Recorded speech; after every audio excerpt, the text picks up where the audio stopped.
A beer and a zebra cake is what you're gonna be looking forward to. This is gonna be your happy fucking day. You understand what I'm saying? When you get a zebra cake and a beer after a 12-hour shift at McDonald's and you 45, 50 years old. This is your fucking future. You understand what I'm talking about? This is Unc now. This is me. And this is who you're gonna fucking become in the future. And a lot of y'all saying, oh, well, I'm gonna fucking lock in or that's gonna be me in the future. Listen, sir, the lock in that you had to damn do is going to be very severe and very detrimental, because even if you make a lot of money or you make a lot of, improvements, you can fall off at any fucking moment. That's why it must be severe. You must have good investments. You must have good connections to keep yourself alive and around to basically not be that motherfucker that's 45 years old working at McDonald's or picking goddamn 17-hour shifts at the warehouse. You understand what I'm talking about? This is your fucking future. Towel over shoulder, you running and trying to flag the fucking bus down because you were a minute late getting to the fucking bus stop. You understand what I'm talking about? And he hauling ass down the fucking street. He fucking know you and you mad at work. You got your music playing off your phone, doing shit like this right here. You 45 years old. You arguing with your baby mama. You going home, and that's why I say a zebra cake and a beer is your happy day. You're going to be eating beans out of a can, you know what I mean? No cooking it. It's going to be raw. You're going to be eating goddamn rotisserie chicken from Walmart. That's going to be your fucking meal.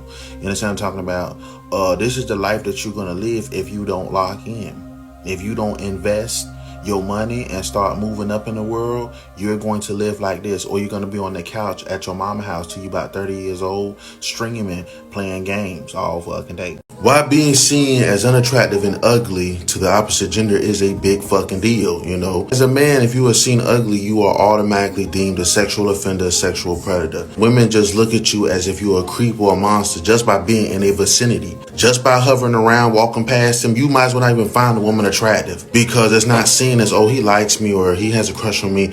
It's seen as, what the fuck is that guy looking at? You know what I mean? They think you're gonna jump behind the bushes on their ass, you're gonna fucking lick their toes, all type of shit. It's so fucking bad. You can't even fucking walk around in Dollar Tree and see like a mom and her kid walk through the aisle. She'll fucking hold her kid close and shit and be like, come on, honey, you know what I'm saying? Just off the fucking way we look. You understand what I'm talking about?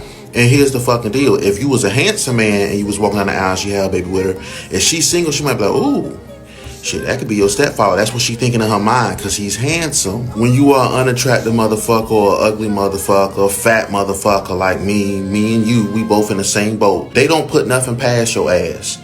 If any crime goes down, especially when it has to come with harassing women, they say that motherfucker is liable. And you might be the best person in the world. You might be the best dude in the world. You respect women. You don't beat their ass. You don't slap asses, lick toes. You don't do shit like that, right? When I say lick toes, I mean hiding under the cars and parking lots and just licking bitches' feet at Target or Walmart, right? There's men that do this, nothing on women's neck type of shit like this. This is mandatory how you seen and looked at by the whole world. It's a very horrible thing and egregious thing. That's why we gotta lock in. I gotta lose weight. And for you cocksuckers saying, yo, lock in, lock in, shut the fuck up. Anybody that says that, they getting blocked.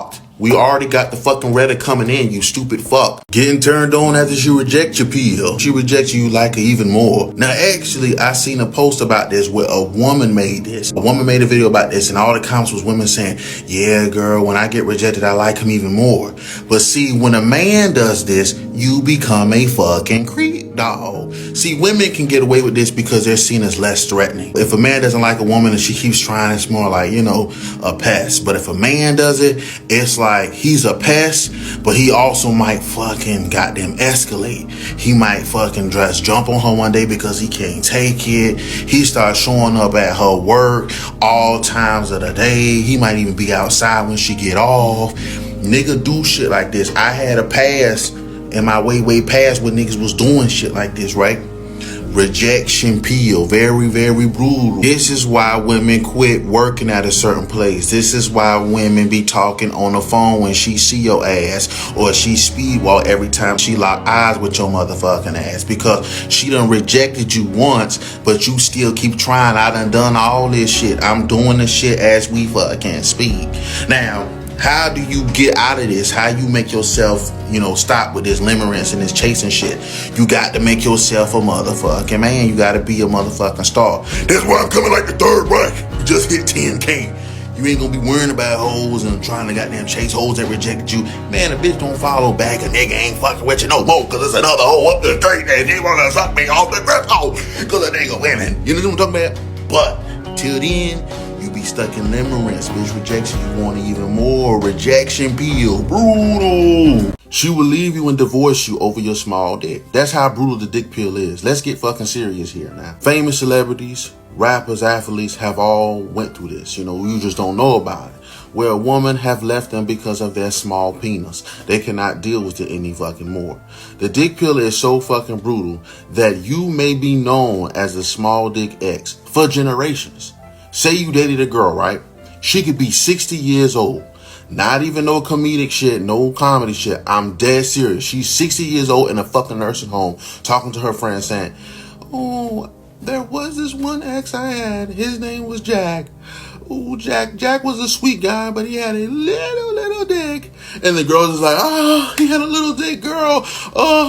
60 years old. You know what I'm talking about? For generations, different friend groups know you as the small dick X. Jack, he was a sweet guy, but man, his dick was little, right? That's why I'm so happy I met my ex-husband, Benjamin, right? And God forbid she met Sweet Dick Willie. Sweet Dick Willie is a motherfucker. That's how brutal the dick pill is. But guys, as long as you have 5 inches and above, you can fucking fix it, you know? Instead of elongating our shit, because most of us don't have the IQ and we do it wrong, try to elongate our penis, we end up fucking stretching our ligaments and stretching the muscle way out of proportion. What we need to do is erect max. Just work on having the hardest erection that you can possibly have for the best performance. You understand what I'm talking about? That's what the fuck I'm goddamn investing in.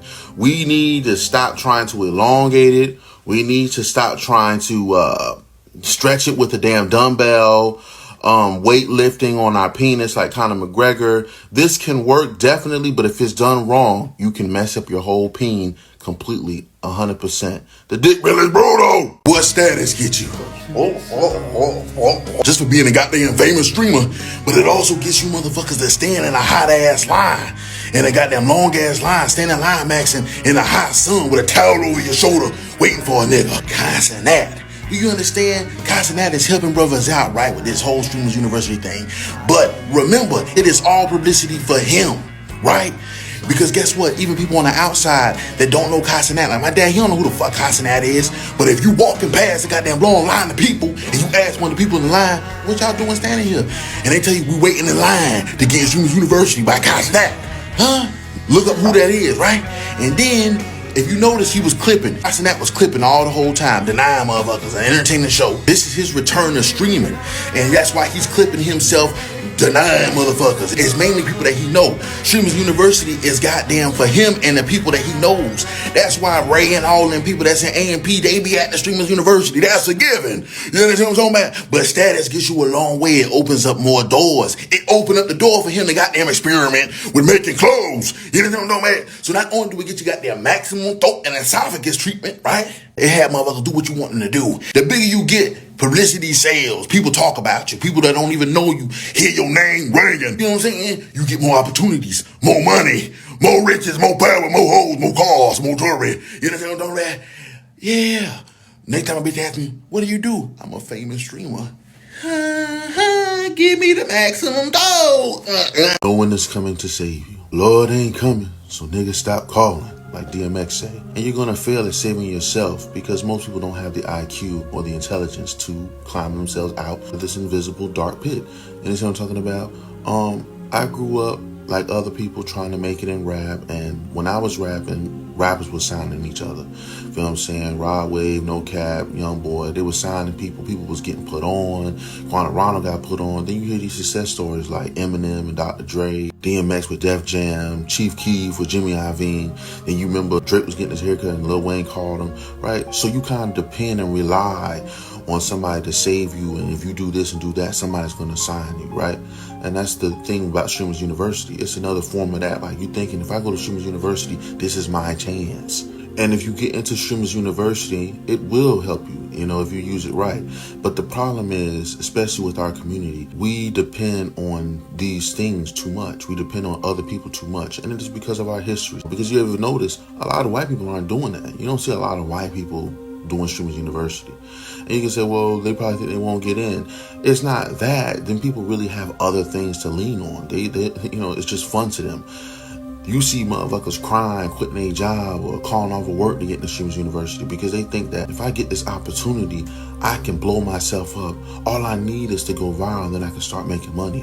Feel me? I already done been through this. I already know what it is. But we need to have in mind like Master P, Birdman, and all them, right? Jigga. See, I was like Lil Wayne. I want to be like Hot Boy or whatever. That's how most niggas think instead of like the CEO. It's because of our history why you don't think like Birdman, Master P, and Jigga. You think like the rappers that's trying to get put on like, oh, I just want the money and the hoes. You know what I'm saying? I don't really need too much. The CEO, they understand how the world works. They understand they need things to be set up. And they understand how hard it is and what you need to do to be around these folk, man. They know how to do it. So that's why I think that's how I move up with my page. That's why I talk about conquerors. That's why I talk about secrets of war, philosophy. You know what I mean? Now I'm on my Birdman shit. I'm on my goddamn CEO, Baby and Slim shit, right? I don't really care about all that rapping shit no more, man. As you get older, you learn different things. But not everybody get older and come to this realization. A lot of people get older and still depend on other people because they don't know the psychology behind it. They don't know why they doing what they doing. They don't understand it. Feel what I'm saying? Streamers University can help you, but don't let it be your end all be all.